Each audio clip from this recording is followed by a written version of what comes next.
Donc je reviens sur la notion de solution que j'ai mis en avant récemment dans mes publications, mes mises en ligne. C'est un mot qui me paraît très intéressant, le mot solution, qui d'ailleurs appartient probablement au monde des mathématiques, si on peut dire. Solution d'un problème, solution d'une question, réponse à une question.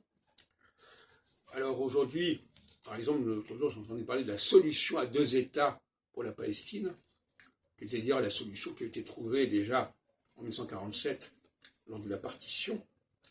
Alors cette solution, elle était assez mauvaise parce que finalement, on a voulu créer 2 États, alors que le projet du mandat sur la Palestine, c'était de faire venir un maximum de juifs.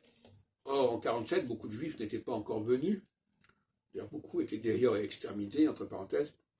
Et donc, faire un état des lieux, un statu quo au moment de fin 1947, ça n'avait pas beaucoup de sens.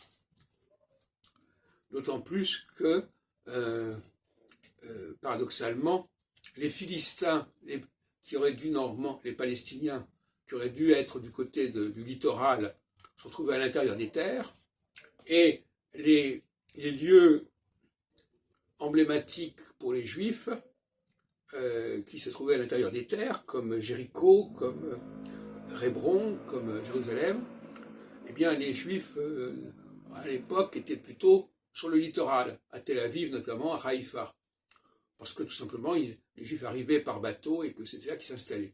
Donc il y a des choses très confuses qui ont été faites lors de cette solution prévue, et donc toute forme de solution est problématique en fait, quelque part.